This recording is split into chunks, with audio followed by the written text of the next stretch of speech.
Before the first dawn broke across the silent void, before the first angel bent its knee in reverence, and before the first mortal gasped their first trembling breath, there was a whisper. It was faint, almost imperceptible, a breath upon the abyss, and in that whisper was a name: Lilith. Lilith, the first woman, the unbound, the night-rooted queen. Her story is as old as the darkness itself, and yet it is a tale often cloaked, rewritten, restrained. But tonight, under the weight of shadows, beneath the velvet cloak of the moon, her story will be told as it was whispered to the depths, a story of power, a story of exile, a story that shaped the world more deeply than Scripture dares confess. In the beginning, when creation was but an unfinished hymn, the Creator shaped two beings of equal dust, equal breath, Adam and Lilith. They opened their eyes beneath the same newborn sky. They saw the same starlight glimmering like shards of ancient secrets. They walked in the garden where the rivers hummed lullabies, where the trees leaned close as though listening, and for a time, an immeasurable flicker in eternity, they were equals. But equality is a fragile thing.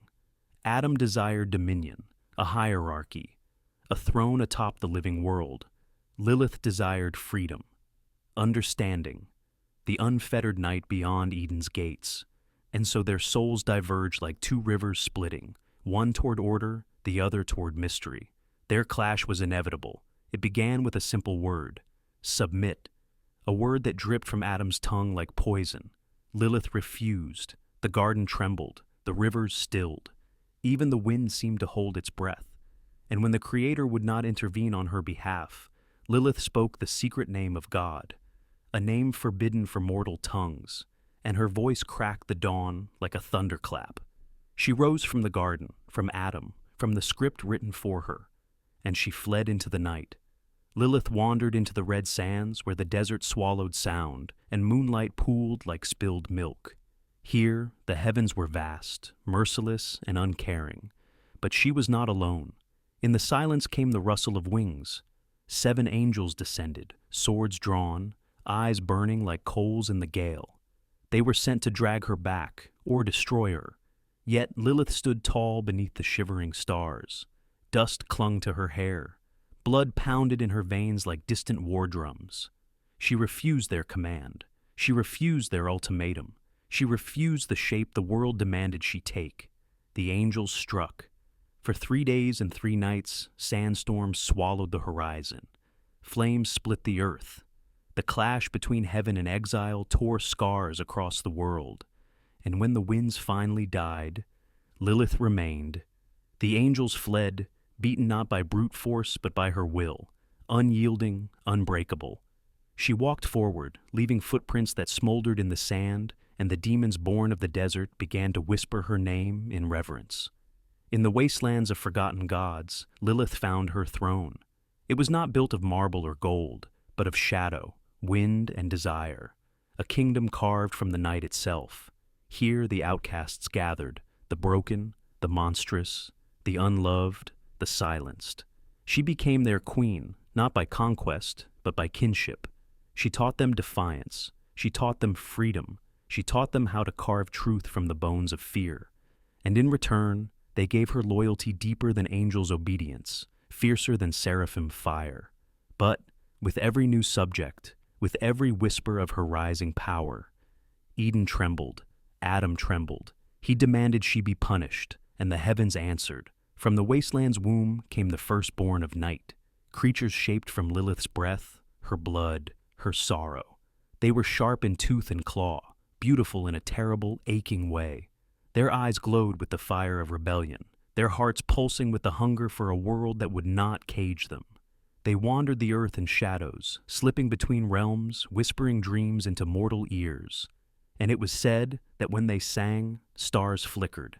Adam called them demons. Lilith called them children. The world called them myths. But the truth?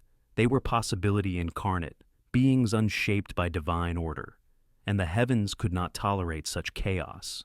The Creator unleashed the archangels, Michael, radiant with wrath, Gabriel, voice like a shattering bell, Azrael, cold as the void between stars. They descended upon the kingdom of night, wings spanning the sky like a storm of broken halos. Lilith rose from her throne, her hair whipped like a living tempest. The shadows curled at her feet. The night itself bowed. The battle was a symphony of ruin. Blades forged from divine fire clashed with claws carved from primordial dark.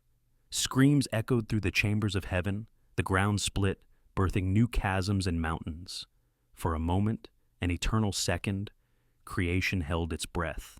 And then, silence. The archangels retreated, not victorious, not defeated, but changed. For Lilith had shown them a truth they had never conceived, a world where power did not require subjugation, a world built not on obedience, but on will, a world where darkness was not evil, but simply free. When the Creator fashioned Eve from Adam's rib, a deliberate echo, a deliberate contrast, the heavens watched. Eve was gentle, she was obedient. She fit the mold Lilith shattered, but in the silent abyss just beyond Eden's walls, Lilith watched too. She saw the chains hidden beneath the flowers. She understood the quiet tragedy being woven. And so, she whispered to the serpent. Some say she became the serpent. Some say she only lent it her voice. Either way, the words were hers. Eat, know, choose. Eve listened, Adam blamed. The world changed, and Lilith smiled, for she knew the first humans were no longer prisoners of innocence, but wanderers like her, capable of shaping their own fate. Through the ages, Lilith became many things to many people. To some, she was a demon. To some, a goddess. To some, the mother of monsters. To others, the first feminist. But in truth, she was simply the first to say no, the first to choose self over submission.